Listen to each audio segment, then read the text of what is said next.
y'all, it is Sunshine here, and I want to talk with you all about first meeting charts. I never weighed this as much when looking at how dating starts, or when you meet someone, how this can play out. I always looked at the transits to the person's chart to see how they are being affected or impacted by the transits.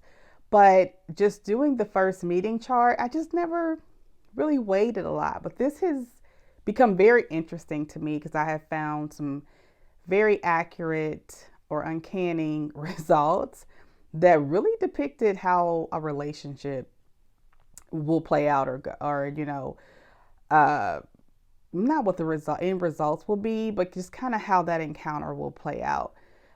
So when you're looking at dating, relationships, courting, situationships, it kind of gives an idea of what this dynamic will be like. So let's get into it because, baby, listen, I have been very intrigued and in awe at some of this. And had I really paid attention to some of this a while ago, maybe it could have saved some of us from some heartbreak or some BS that we didn't deal with. Just maybe. So, some things to consider. When you're looking at a first meeting chart, you want to look at the moon. Okay. The moon is very important in any election chart. And you want to look at what aspects that moon is making in that chart. You only want to really hope to get positive or applying aspects. And it says that the applying aspects describes the encounter of the person or of that situation or of that first meeting. And it says that the last aspect describes the end result or outcome. So I'm not really sure, not 100% sold on that, but it's something definitely to explore. And let's see how this kind of plays out. What I have found to be pretty accurate is the void of course moon. I thought I was setting up a chart that was pretty decent. And, I really couldn't control the day per se, because it was just already set. But I was trying to figure out a time frame for the best possible encounter or connection for this meeting. And it was a damn void of course moon. Yeah, that didn't work out. It did not come to fruition. And it didn't dawn on me until later, but it was like, wow, like look how the universe played that out. Now, when you're looking at these charts, I'm not saying that it's completely doomed or that it's never going to work. It's just giving an indication of how that first encounter, or maybe the first, couple months of that dynamic will be. Unfortunately, it has been like that for a lot of the situations I have looked at. It has been pretty accurate and uncanny, even throughout more than just the first 3 months. So sometimes you just really can't shake what's there. What is there is there. And maybe you need to separate and come back together and start over. Who knows? And I'm trying not to cough, y'all, because I've been sick. But I've been wanting to get this done. So I'm like, I got to get this out. So hopefully I do not cough in your ear because I cannot stop this. When you're looking at the first meeting chart, you also want to look at the rulers of the houses involved. And you always look at the first house because that represents the querent, the person asking the question, the person seeking some answers. But you also want to look at the fifth or the seventh house or both. Now, astrologers do debate about this one. So to me, fifth house is dating, it's fun, it's romance. The seventh house is more about the relationship. And when you're first meeting somebody, you're not in a relationship. You're looking to date. You're looking to get to know them, to have fun, and to court. So we could play with this one a little bit to see how this kind of plays out. But you can use either or.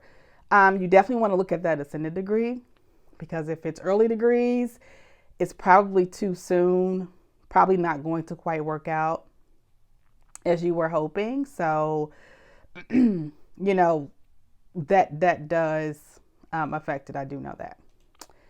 You can look at the sun. The sun represents the nature or direction of the relationship. And definitely looking at Venus in its aspects. You want to look at the house emphasis in the chart, because if you have a cluster of planets in like the seventh house, bing, bing, bing, you know, that could indicate a significant relationship, possibly.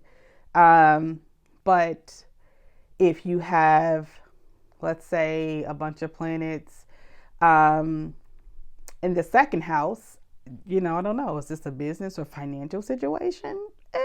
You definitely want to look at that. And you want to look at the transits, obviously, to each person's chart. So if you know Uranus is prominent in the first meeting chart, you want to look at how that Uranus is playing out in the individual's chart, and to show kind of how, or maybe what that dynamic will be like for that person. Okay, so let's get to it. Okay, so the first chart here I have, the first thing that we should notice is that this is an early degree. Okay. Now, these people met online, so this was their actual first in-person meeting. So I am taking the in-person interaction versus the meeting when they first talked online. So look at that early degree, 0 degrees and 14 minutes. Yeah, this wasn't going to develop into much of anything. Now, this situation did last, a significant part of the year. But it was a situation. That's just what it was. The one thing that, the other thing I want to look at is the moon. Now, the moon here is not void, of course, but to me, this early degree of ascendant it kind of acts like the void of course moon. I mean, nothing is going to come to fruition. It's just in the early stages to develop into anything. Okay, but let's keep going and look at the moon. The moon is here in Virgo, and it is almost void of course. Excuse me, I can't talk, y'all. It is almost void of course. However, it is aspecting this Venus here at 24 degrees and 57 minutes of Pisces. So it does make an aspect before it leaves this sign. This is a applying aspect. Now, would you say this is a positive aspect? No. I mean, we don't want to look at oppositions. You want to see trines and sextiles and, conjunctions.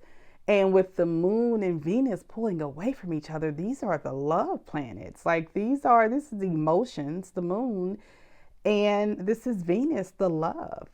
And it indicated that these two were going into different directions.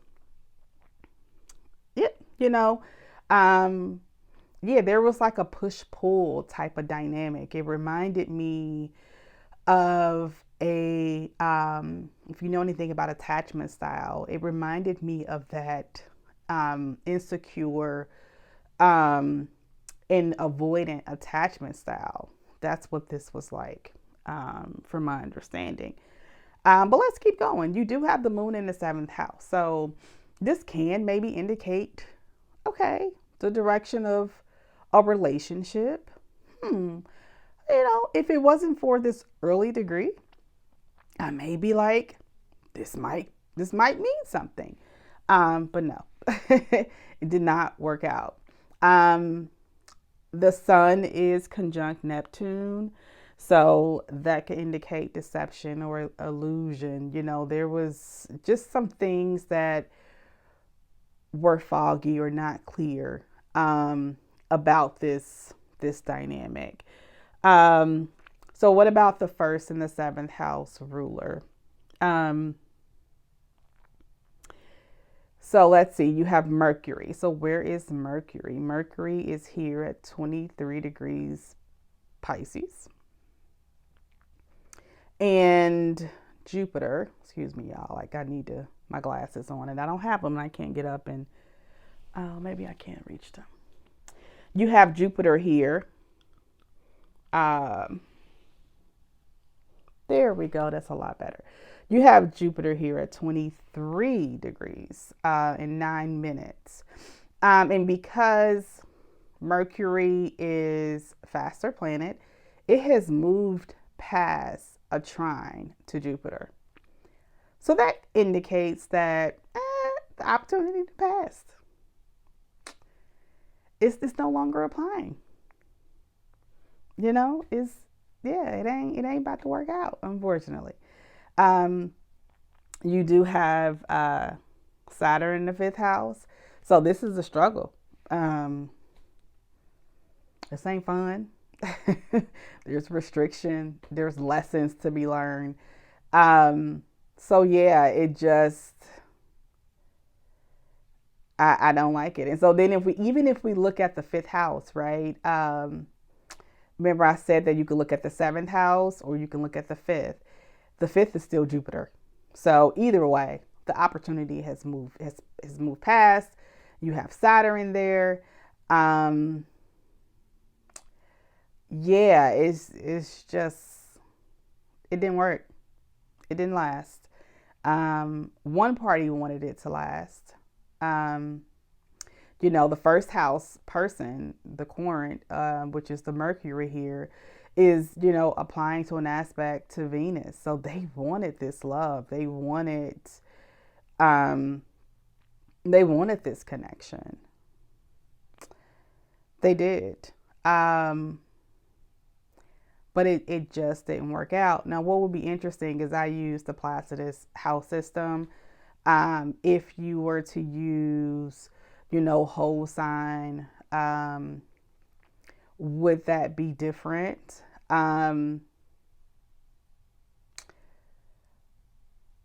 Probably not, because either way, I believe the 2nd house will be Libra, that will be Scorpio, and the 4th house would be Sag, and the 5th house would be Capricorn. So either way, I mean, Mercury and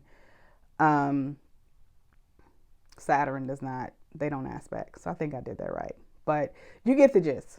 It didn't work out. Unfortunately, it was not an easy situation. There were a lot of lessons to be learned there, and it did end poorly. So, all right, so let's move on. This next chart, unfortunately, a lot of these did not work out, guys. You'll see why, and I'll explain why. I think I have a chart in here that may have some positive outcomes to it. I'm sure I can find some. I just, for the sake of this video, I wanted to show you all what to look out for and how to avoid certain things. So let's see here. We look at the ascendant degree. That's fine. And you look at the moon. Is it void? Of course. It's at 16 Libra. And no, it is not void, of course, because guess what it is making? It's making an aspect to Uranus here. Okay? We'll get back to that. So there's an opposition there, but it is making an aspect.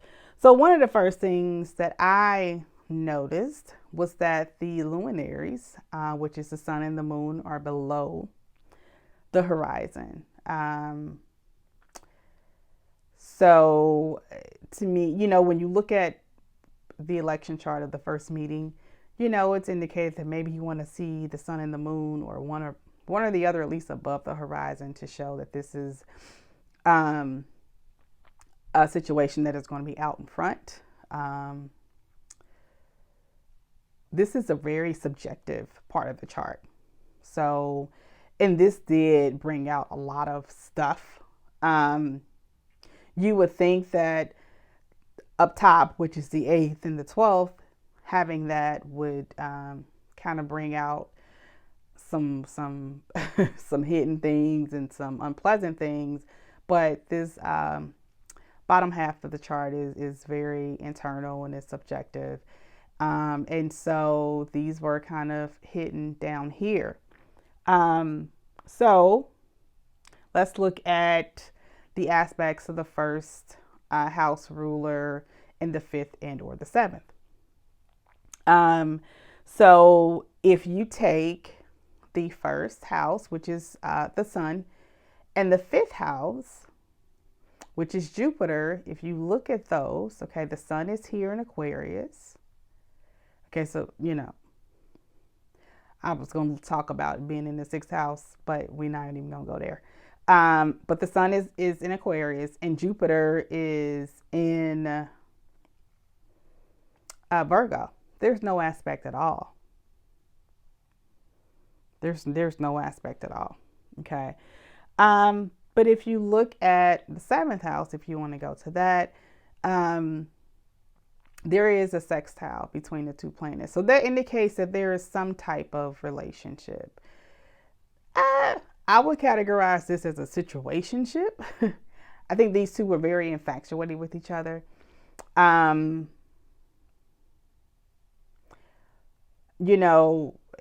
He would even say this was the love of his life, but he had a lot of issues.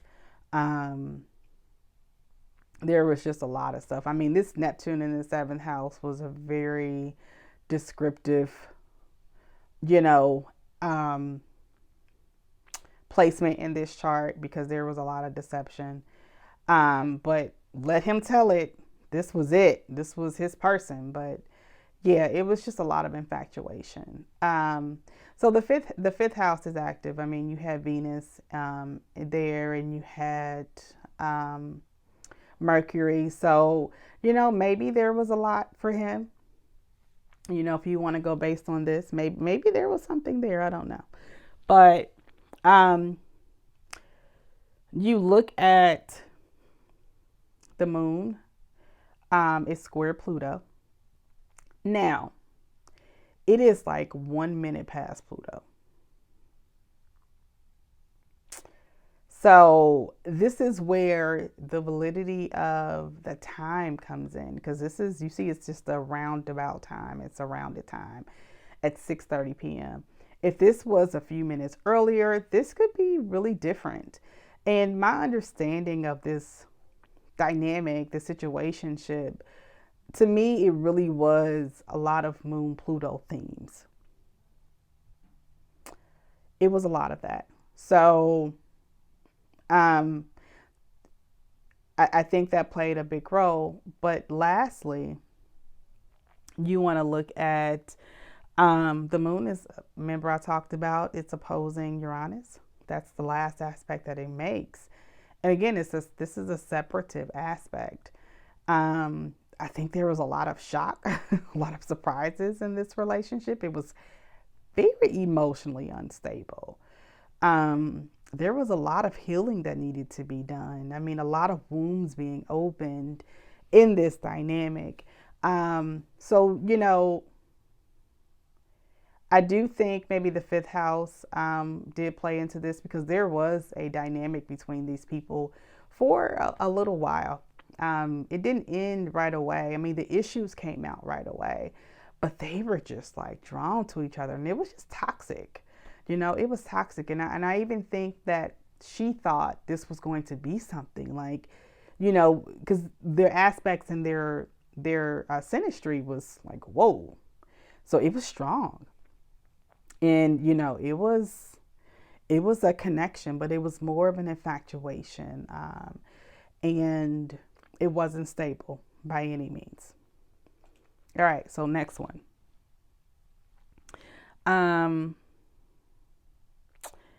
Now let's see here.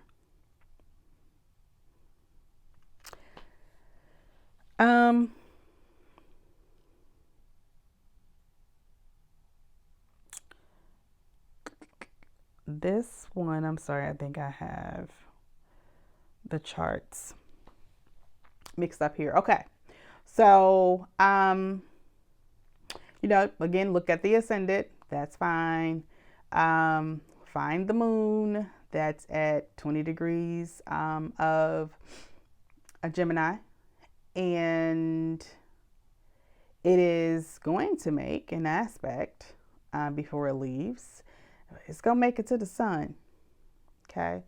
Now, listen, I'm not going over every single thing that could potentially be gone over in these first meeting charts. There's a lot here that we can explore, and I can explain about why the dynamics may not have worked out and what the dynamics of the relationship were.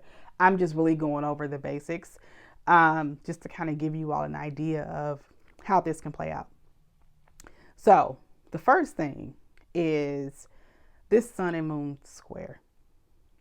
That right there is enough for me to be like, there are just some differences. I don't think this is going to work. And what's interesting is in their composite chart, there is, I believe, a sun-moon opposition. I know there's not a positive aspect in their composite either. So this was a thing. That was a thing. When you look at the connections between the rulers, you look at the sun in the fifth house of, let's say, Jupiter, there is no connection between those. And even if you look at the fifth house, the seventh house, there is no connection between the sun and Saturn. Now, although I said, this sun moon is like, a no-go because of the square, this dynamic and relationship did last for a significant period of time. The differences came out. And again, what is up with the Neptune in the seventh house? Like, woo, okay. Because there was a lot of the Neptunian stuff again, but you have Venus here. There was a lot of love between these people. And there was a lot of eighth house stuff. You see the sun there that came out in this. But there was some love there. I mean, this was a connection. I mean, any sun moon connection can be pretty powerful. Now, what type of connection depends. But this was a significant connection, but it was a challenging one because there were some differences. I mean, they came from two different sides, two different sides of the street, and just trying to get on the same page. It was a struggle. It definitely was a struggle. The moon does trine Neptune. There was this like emotional, psychic kind of connection between the two. So that was really interesting to see. But this relationship did not work out. It was a situationship. So it just never could kind of come together into glue. But there was a lot of love there. But the dynamics, it was too much. It was too much going on. So they ended up parting ways after some years, and let go because it became toxic. It just became toxic. So yeah. Okay, so let's move on.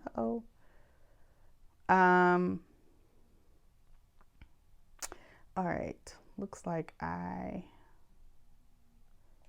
skipped a chart, so let's see. Okay. So this one, okay, y'all. I feel like I got these out of order. Okay, so this is the sixth chart. So this is interesting. This was an interesting one. This is at the time you see the sun and the moon, right? in the seventh house and it's above the horizon. It's different than what I said before. But when you're looking at electional charts, a new moon is not a great moon. You don't want to start anything under a new moon. The moon is being burned by the sun. You want a waxing moon because that can show growth, and a waning moon can show the completion of things. This is a little weird, right? Because the new moon is about new beginnings. This is the time, but it's a time to plant seeds. It's not a time to start projects. So that was an interesting one there. But this one started off with a bang. I mean, it started off like these two people are going to be together. They're going to be in a relationship. Like these two people may get married. I mean, it started off like this is my person. But nope, it didn't work out that way. And I think because of that new moon. But let's look at the first house, which is fine. It's not an early or late degree. You look at the sun, and boom, the sun and the seventh house ruler are together.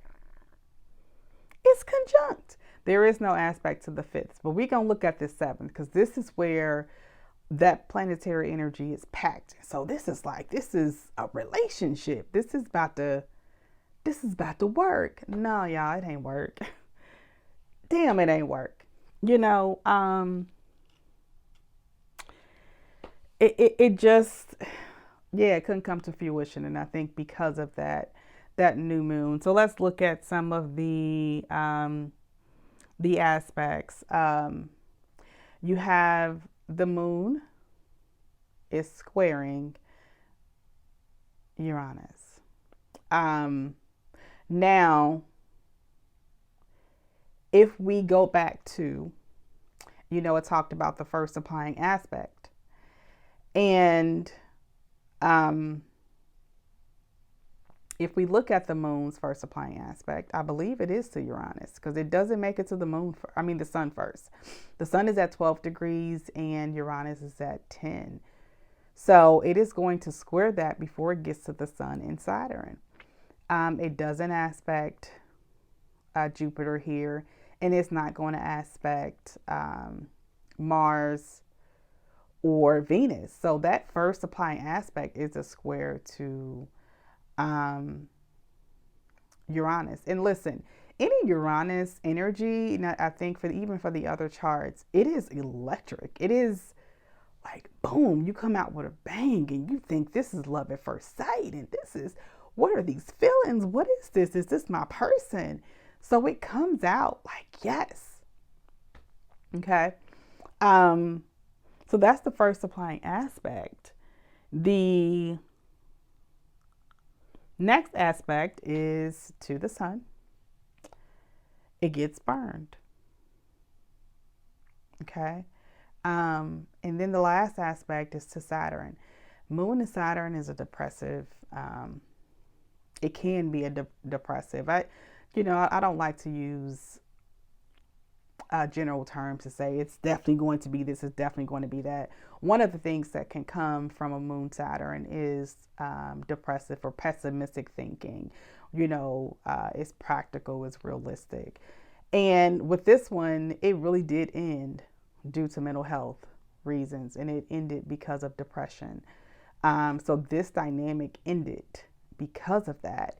So I thought that was very, very fitting to this. I looked at Venus, which is the love planet, and it's not applying to, it is applying. It has some applying aspects because it's going to apply to Mercury, which is retrograde.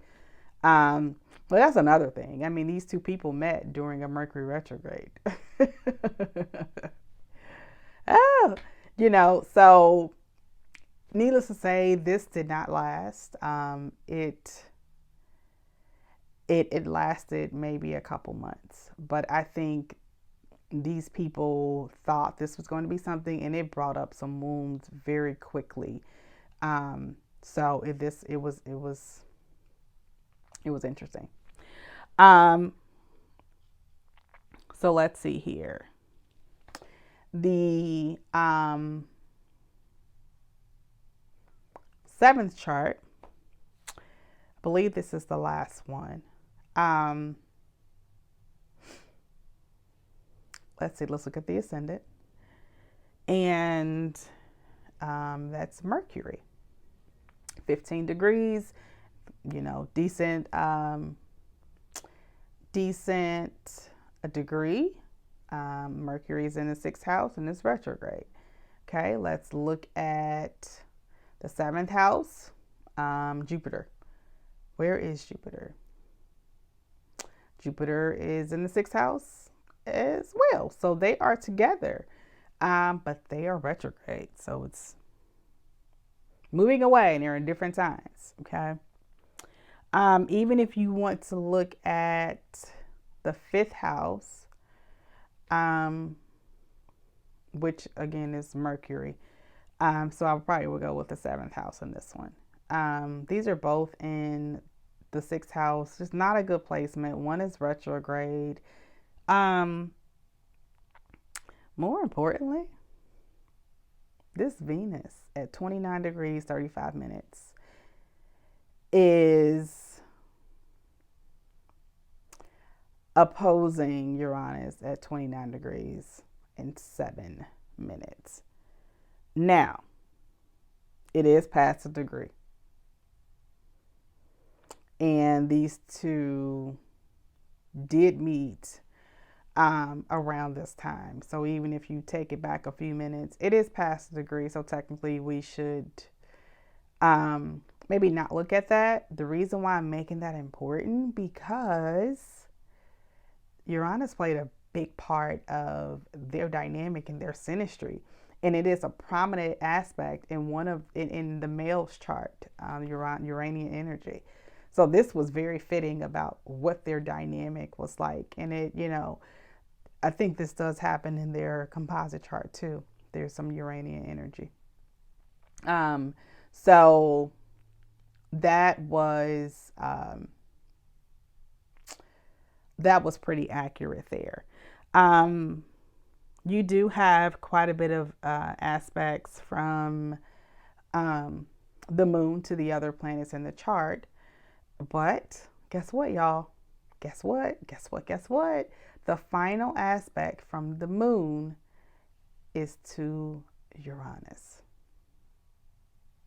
It ain't work. It ain't work out. Now, it did last for a while. Again, this was another dating situation. I think these two developed a friendship. This was fun. I mean, the moon and Venus was in the fifth house. It was fun. It was, romance, and, it was a good connection, but it wasn't enough to sustain nothing. It did not sustain anything. So, needless to say, this did not work out. So these are kind of things you want to look for in a chart. You definitely want to look at that seventh house energy. You want to see that seventh house because that's relationship stuff. So when you're looking at first meeting charts, hopefully that is there. There are some great examples out there, I believe, of some good first meeting charts. You want to make sure the moon is making good applying aspects. Now, this is the end all be all. If the moon was making a final aspect to Uranus, I wouldn't say the relationship is completely doomed. And there were some other great aspects there. If the sun was in the seventh house and, the first and seventh house ruler was in a good conjunction and or positive aspect. Venus was in a good, a good, it is in a good placement. So I think that's why it did last for a little bit. But if it was, had better aspects, then maybe this could have been a different outcome. But you look at this and then you look at the synastry or you look at the individual charts, it is like, wow, this is going to really show the dynamic of these two people and where this connection may go or how it may unfold. So again, it's not the end all be all, but it does give some pretty good indicators of how this is going to get off the ground. So maybe I'll come back and give some ones that were more positive. These were some good situations that brought lessons for these people. And so there was love in some of them, there was fun. So it wasn't all bad, but just to show how things can unfold over time. So I hope you all enjoyed this. And I am excited to kind of get back out here and do these videos because I'm ready for more in 2023. I want to put out more stuff for you all because I love everything about love. And I want us all to find it. Even if you don't want love and you just want to have fun and have sex, baby, I'm here for it. I'm here to support you, and let's see how we can help you find it. So, just make sure you hit the like and subscribe and stay tuned for my next video. Bye, guys.